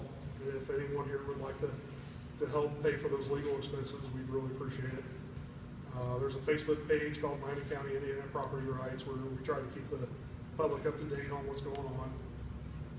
We got Freedom of Information Request Acts that we're putting in, trying to get some information on what's transpired. One of the things that Jeremy had spoken to was about the property values. One of the emails that came out of information request that came from White County. I'll try to quote what he wrote here, but it doesn't exactly fall off a ton. It says, I believe that there were a few reasons why half-mile setback was established. This is in regards to their waterfront. They have a half-mile setback from their water. Mostly due to the nature of development in White County, which tends to be centered along the water. First, having commercial wrecks within a developed river or potential river are to develop would be detrimental to property values. They are not an asset to the river area where residential and recreational uses are desired. So what he's saying here is that these will be detrimental to your property values and that there will be no desire for anyone to build near them. Those of you that already have built homes where they're planning to go, well, too bad for you. Only certain people qualify for protection from their residential and recreational uses that have that desired for their land. So with that, we'd like to open up the floor to anyone who'd like to make a comment or ask a question. Will everybody run ahead at once? You want to come up and talk? You just want to ask a question? You might want to ask that guy. He knows a lot more than I do. No, he knows all the business in. I know the Tipton County Oh, do you? a little bit. My name is Rebecca Vanmore. I live about 25 miles north of where the windmills were going to go down in Tipton in Fulton County. And so, you know, they're 25 miles from me, so what do I care? Well, what I care is what happened down in Tipton County. Most of the people in that first windmill area that went in, phase one, windfall area, Wildcat Wind Farm, whichever you want to call it. Okay, those people didn't have a clue as to what was happening to them. I mean, people, everyday people, you know, people with a couple acres and a house, somebody that lives in a rental property, they didn't have a clue what was happening to them until they saw the big trucks coming in with big loads of stone, big dozers, and like that, where they would, you know, here's a crossroad, you know, it's like this. Well, by the time they got through, it was like this. They made a big curve so that they could make those curves with all of that equipment and the materials that it takes to build those things. So they didn't know. They came home and, what's going on here? I didn't know anything was happening. And it was too late. Everything was said and done. Somebody really dropped the ball there. It was just like, you know, they snuck it under the door or something. And of course there's the gag order that nobody could talk about. So that was just, you know, one of the things that really bothered me. Nobody had a chance to know this. The reason I know it is because in the business that we're in, we worked in the Tipton County area at that time. We still do. But the thing is we knew what they do. We know what happens to drainage, and what they will let you do when you try to repair it. So, and I think most of you people are farmers, and you know what drainage means to a farm. So I've got a couple of things marked down here that I wanted to talk to you about. Everybody talks about, well, gee, what's wrong with all those windmills over by, north of Lafayette, Benton County, Fowler, over in that way. Well, that's fine. They really do like them over there. They call them a tourist attraction over there. And you know why? Because there's only 7 houses per square mile over there. And I think, did you say there's 40? Over 40 here. Over 40 here. So you see, so why don't they just go over there where they're wanted? We don't want them here. The flicker, you know what they say about the flicker? They say they'll try to remedy it. And what you do is you call your planning commission and say, hey, you know, this is really causing me a hassle here right now. And so then she makes a report to the windmill company. And so then they have 30 days to get back to this person. And it goes back and forth. I think you can imagine what I'm saying. Well, generally what they come up to with is, let's just put some blinds up for these people. So, you know, if you like to sit at the table by the window and watch or read your paper, drink coffee, whatever, and enjoy the morning, and now you've got to have a blind because you can't enjoy the sunshine because of the flicker. There are lots of sites on YouTube where you can go and you can see people who have actually taken a video in their home in different areas where the flicker comes around. I don't know who in here has signed up. I'm not asking who has signed up or anything like that, who has any interest in it or anything. The thing is you are a person your neighbor's a person, I'm a person. We all have equal rights to a quality of life. And so when someone signs up to do something like this and they're going to gain financially, you can kind of halfway understand. Everybody likes to make a little more money. But it's not right to make it on the backs of everybody else. And I explained that too in Fulton County when I spoke with them. Fulton County's got to have a new jail. The state has told us we got to have a new jail. Okay, well, they've gotten some prices and such, and it's going to be $18 to $25 million. Well, of course we don't have the money for that. But the windmill company said, we'll build that jail for you, or we'll remodel that for you. Well, that sounds really nice, but that's on the backs of the people in the 2 townships on the southern side of Fulton County. Well, that's not fair. The jail is for the whole county, so the whole county needs to pay for that jail. And so that's why I'm saying that even though you might be a landowner that's got, 500 acres, 2,000 acres, I don't know. The thing is everybody has their own rights to some comfort and peace and enjoyment of their land. It's not like this thing just hangs around for a little while. It's there for several years, and you're going to come and go. And when it comes time to sell that property, it may not sell just as well as you think. One other thing, one of my friends that I met in Fulton County about this has a 12-year-old daughter that's autistic. And things like the washer and dryer running or the dishwasher, she can handle that pretty well because she knows that it's going to take this long for the washer and dryer to run. Her mother has shown her that, well, you watch this timer and it'll stop when it comes to here. And so she's comfortable. The daughter is comfortable. But with a wind turbine, if you, again, go on YouTube and say wind turbine sound, you'll find various YouTubes that you can watch and listen to. And so, but the noise of the wind turbine, it might be this much, it might be this much. And that girl is just going to go, And it's the same way with senior citizens with dementia or Alzheimer's. It hammers them just the same way. So that's another reason it's not a good thing. And these guys say, no, that doesn't happen. And the height of these things, a neighbor of ours just put in a cell tower not too long ago. And he's a friend of mine. And so we were talking about the wind turbines, and he said, you really get hot about them. I said, yeah, I do. And I said, I'm having trouble figuring out that 600-foot thing. And he says, well, the cell tower that we put up out there? Yeah. He says, that's 300 feet tall. So, my mouth is dry. So, I'm thinking that a lot of cell towers are about the same height. If you drive down the road, I think you see that they are mostly the same height. So, they're about 300 feet. So, when you're driving down the road and you see a wind turbine, when you see a cell tower, just think it's going to be twice that high. That's what they're talking about, is a 600-footer. One more thing. Oh, okay. The decommissioning part, okay? Yeah, those things do have to come down. And I know a little bit about trying to cut up thick steel. It doesn't happen very easily. And it's very expensive to get rid of the big tower part itself and the blades. Did you know that over in Europe, they have up to about 40,000 blades laying along their fence rows because they can't get rid of them. There's nothing to do with those things. You can't recycle them, and there's nothing to do with them.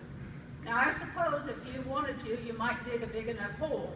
But if you've ever seen those blades on the ground, that's a pretty big hole. So anyway, over there, they have them there. And you know why they don't have any more wind towers? Because they did not work over there. That's why this company, RES, is over here. Because they don't want them over there any longer. And the unions coming in, okay, so these guys will tell you, well, there's going to be all of these, I'm sorry, I didn't mean to talk this long, but it's all right. I know how this works, okay? They say that, there's going to be local jobs. There, and people are going to have jobs. There's going to be 2 years of local jobs, and that'll be great. Well, the thing is they don't do that. they might hire somebody for, and please forgive me if somebody in here is a gopher, but I don't know what else to say. But you know, if they need somebody to run and get this, or somebody to run and get that, that's what they hire.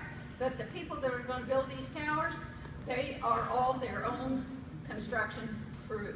They do this one, and then they pack up and they go on. They do not hire the local people. They very seldom use the local concrete companies and like that. Now, in Miami County, they might, because we have a good one right down the road here. So that's a little different story on the material side of it. But I know how that is, that they hire their own, or they have their own crews. Well, you just think about it. When somebody builds a house, they don't hire just this one and this one and this one. Okay, come on, let's build a house. They have a crew that comes in, or the house building industry. They have union people that do that. So they're not going to bring in any jobs. And then when they're all said and done and they're moving away, and they will tell you there's going to be 70 or 60 or 80 jobs, there aren't. I'm thinking there's 3 or 4 down in that area of the Tipton County area. 1.5. Pardon me? We got 1.5 full-time jobs down there. Is it? Okay. And I have one more thing that Becky wanted me to mention, and that is everybody has a circle of 7 people that are kind of, you know, close, important, or just a circle of 7 people. You could look around and say, you, and you, all right? So I'm going to tell everybody I know. Well, then those people all have 7 people. Do you see where I'm going with this? Everybody can talk to somebody, and that somebody's going to talk to somebody.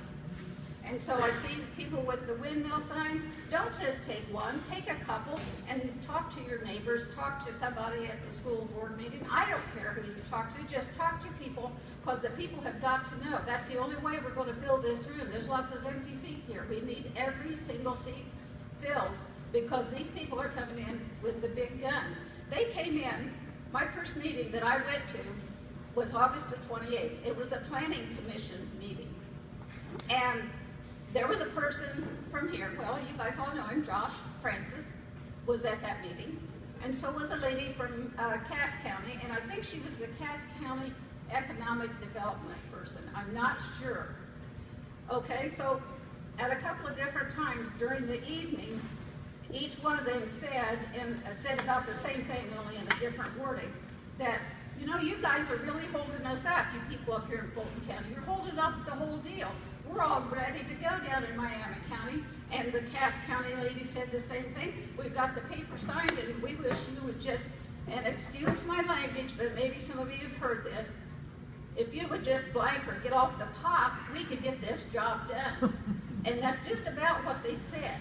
So then we get ours all done, and we find out they don't know a thing down in Miami County. The people, they don't know what's going on. They haven't heard. The same thing over in Cass County. The same thing needs to happen over there, because they're doing it over there too.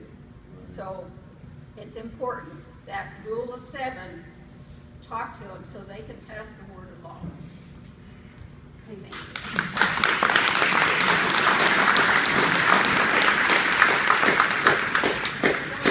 Someone else have a question or comment? Go ahead and come up so you can. Kirby mentioned, my name is Judy Callums. I live in Fulton County, but I'm currently working with Cass County also. And Fulton County would not have had the success that we did without the Plummer family. Lynn Plummer's sitting there, and she was great. I mean, really led our fight over there. But Kirby mentioned about a school board meeting and that they Tuesday night. I would encourage everyone to go to that. Your officials don't want to see your faces staring at them, thinking they're making the wrong decision. And RES is going to tell you that they're going to provide all of this money for your school corporation, and that it's going to save your dying school corporation. I don't know this for sure, but if you can find out exactly where those tax dollars are going. Occasionally they'll go to like a capital projects fund that only pays for new buildings, that only pays for new construction, remodeling of the old building, which isn't going to help your teachers any. So find out exactly where that money can be used for your schools to make sure that it's going to the right thing and that it will in fact help your school out. Thank you.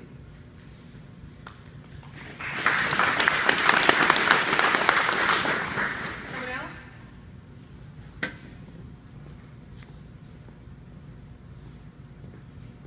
I'm Braxton Eichenberry. I live in northern Miami County. And if this thing was so great, why weren't we told about it early on? Why is it all undercover? Why do we have to fight for the information? Why do we have to fight for the maps where these go? I would suggest if you're close to one of these proposed windmills, to go out and get a building permit, to build a building as close to that darn thing as you can. And just fight them any way you can, because we are being bullied. Nobody's telling us anything. We're doing it at a grassroots level, which we're finding it worked in Fulton County tremendously. We had a lot of support up there, and all we had to do was go out and talk. With the 7-people circle, you'll be surprised at how many people will rise up to this problem we have. This thing will affect our lives, not just in the future. It'll be forever. This is a forever thing. And if you make a stand now, you're going to be really proud of yourself before you die. This never came to this county. Because this is a very horrible thing. They had tests up here at the Hecklethorne Sawmill. They had a wind thing up there testing the wind for 2 or 3 years.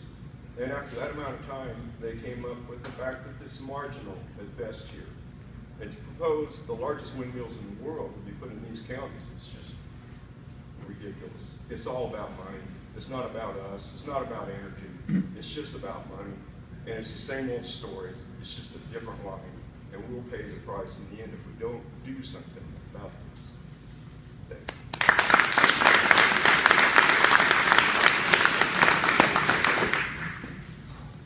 Anyone else with a question or comment? I got a question. My name is Chandler. I own a farm. You want to come up here so No, we can hear I'm you? loud enough. I own a farm. I got 160-some acres. And they're going to propose to put the substation right off the 1200. That's right across from my property. I put my property in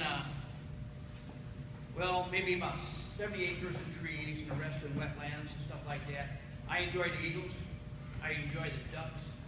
I enjoy the geese. I enjoy my property. I just put probably about $270,000 in a brand new house. We don't even got curtains because our bump out. I like to look at the ground. I like to see the deer and stuff like that. I went to the meeting last week in Peru. I asked them where they stood. I knew where that Josh, what's his last name? Yeah, I knew where he stands. And I knew where, I know where Hunt stands. West, he's talking out of both sides of his mouth. There's times, where I would get more aggressive. I just want to kick his ass. That's my opinion, but I know that's the wrong way to do it. So I know there's a meeting coming up with, what'd you say, Kirby? Planning Commission. Planning Commissioner. Do you want to show force there, or do you just want a few people there? Me, I tend to get a little bit hot-headed. I don't want to see them son of guns. I don't know. I'd probably end up getting in, getting an altercation and probably be in the jail. But that's just my opinion. I don't want them. I don't care about them. And the guys in Peru, the commissioners, I got to work for them. I say we do a drive-by and kick their ass. That's my opinion. And I thank you, Kirby. Tell us what do you want us to do. We got to get more organized. We're getting better and better, but we have to get everybody organized. So when they go down there, it's just not if they're worried about their jobs getting reelected or whatever, we got to show a little bit more force. But we're not. 3 weeks ago, I didn't give a shit. 3 weeks ago, Charlie said, "Hey, let's go down to Fulton County." I got up there. I see all them guys from the union. I get up and tell them, "Hey, I don't want to be intimidated because you're going to intimidate me. I'm going to intimidate you. One thing leads to another. But I don't like people like that. But I'm glad that at least Fulton County, now Wabash County, are seeing the light.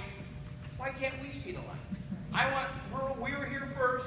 I want rural to be rural. If I want to live in the city, I'll sell what I got and I'll move to the city. I want to look at the country roads. I want to talk to my neighbors. I want to drop the tailgate and go over and bullshit. That's what I want. I don't want to look at these big 600-foot turbines going around and around. Because you know what? I just get that 30. I don't want to say that. But I would just. Kirby, tell us what you want us to do. Thanks, guys.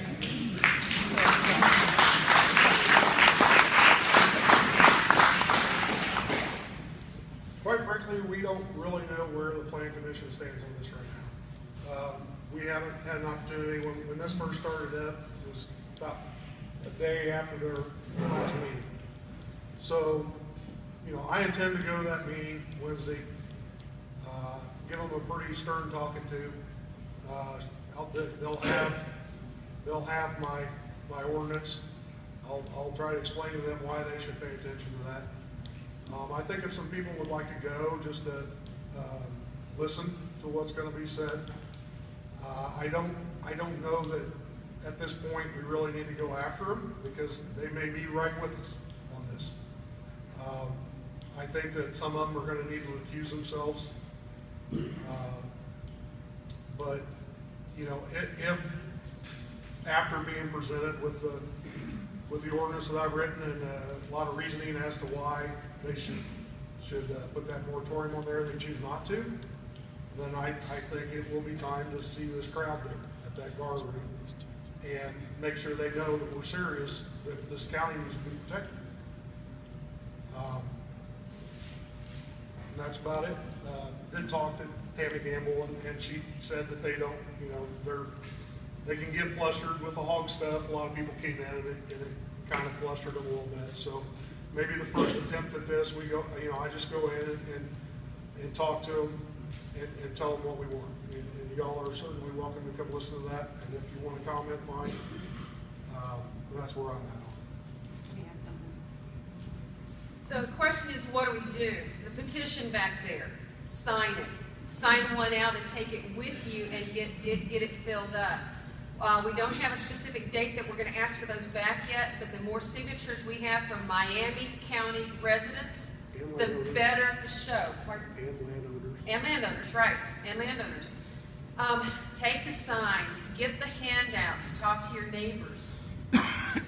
Be kind to one another. I want to point out that I found out about this, I don't know, how time goes really quick, but I don't think it was more than 6 weeks ago because a dear friend of mine was posting on Facebook and talking about prayer groups for this. There have been people, a group going before this in prayer before God for guidance, for protection. Pray. Pray. It's His land. We are His people. Any other questions?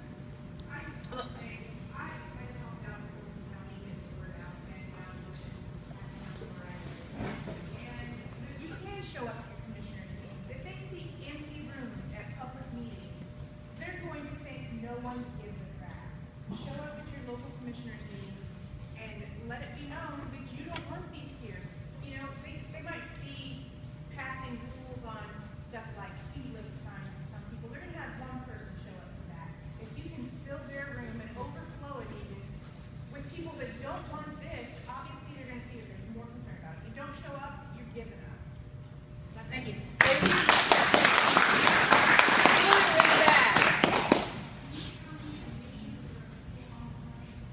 There's a handout right over there, ma'am, and we do not have the contact information from the people on the planning board, but we do have the names, and the commissioners and the other zone people are on that handout. Someone else? I was just going to say that. So we can hear you.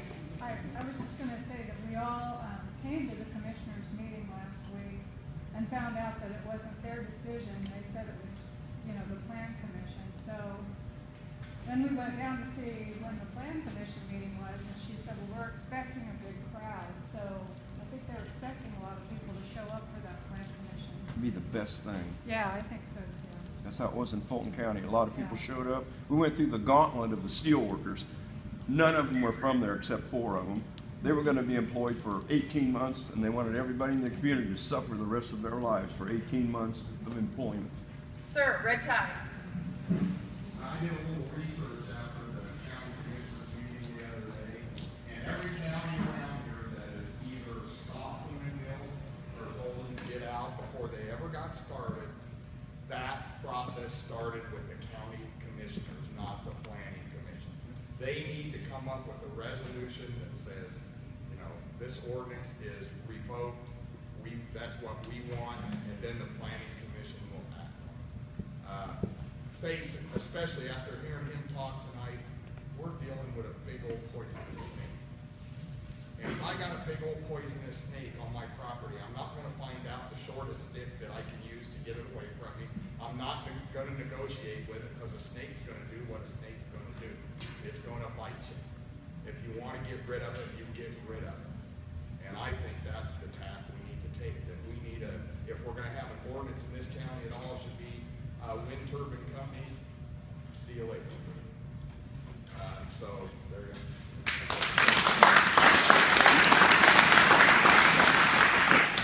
And to that, our only thing that we have here that we have power over is making sure we have a fair ordinance. If they're not allowed to take advantage of non-participating landowners, they can't do this project.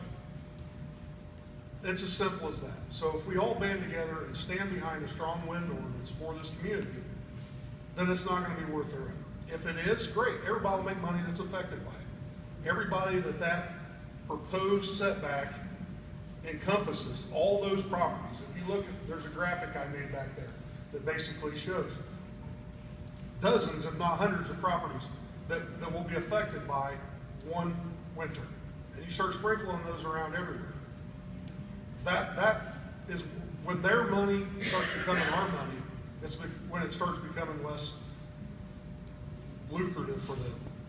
And just like Josh or Jeremy said, they're making, you know, you think that we're putting the hurts on them by restricting them. They stand to have a windfall of money from this, and they'll throw us a penance to do it. So the more of that money we can keep for this community, the better off we are all around. So that's why we really need to get behind a stronger wind ordinance for this county. Becky? I just had a couple of things to add.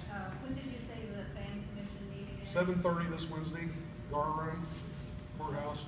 Okay, and then the other thing is, it's real important not to get blustery, lose your temper, and that kind of stuff. It doesn't go anywhere, people don't like it, and so it's just real important to do that, so.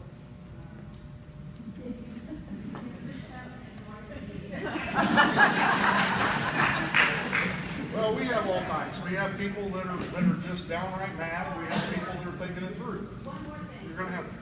The planning commission, you know, makes up the ordinance and things, and then the commissioners have the final say. So, I believe that I could be wrong on this, but I think that the planning commission makes the ordinance and sends that to the commissioners, and then the commissioners can either approve it, but I think they have to have unanimous to override it.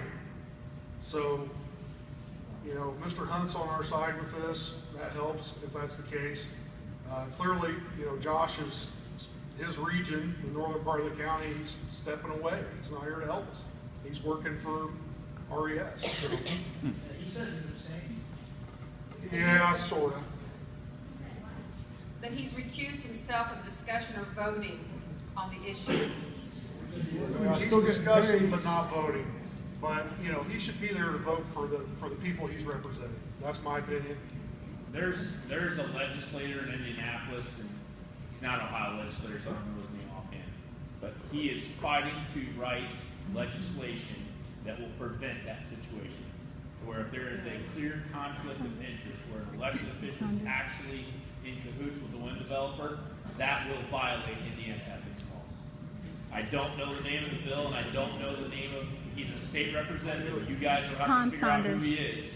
Tom Saunders. Saunders. Tom Saunders, there you go.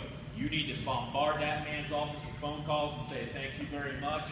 You need to bombard your state reps and your state senators and bombard them and say, we fully expect you to pass it. Here is why. I'm sorry, but if that county commissioner is here, I don't understand how you can morally and ethically think you should have one say if you're collecting a dime from a wind developer. That's immoral.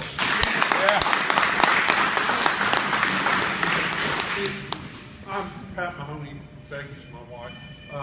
The one thing this whole thing has taught me is that we need to be aware of local elections. I mean, basically, in the past, I go to the, to vote, and I click my side of the voting machine for everybody in my party. Well, this proves this isn't a Republican-Democrat issue. There are people on both sides of the fence going all in for this wind, for the wind company. And so we, and I have never been able to find out what the people running for the school board, for county commission, for sheriff, for anything, what their stand on issues are. There's no, way that I've found that gives me that information. So we need to be more politically active on the local level. Forget about the fat cats in Washington. They're not going to do much for us anyway. It's shown me that it's the local officials is where we're affected the most, and we need to find out who those people are and what they're going to stand for. And another thing that I just want to emphasize, in this fight, and it's going to be a fight, we need to take the high ground. We need to be careful about letting our tempers get the best of us. Believe me, it's hard for me to hold back. But I just want to see us take the fight to them, but for us to be in the right. We need to use facts and logic to fight them. Yeah.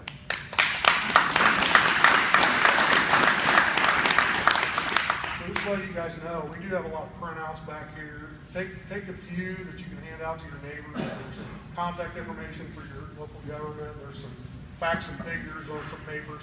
They're on that last table there to the right, I believe. If you all could take those with you, that'd be great. And I'll say one last thing. Again, thank you for coming. And if anyone would like to stay a few minutes after and help put up chairs and stuff, that would be awesome. Thank you.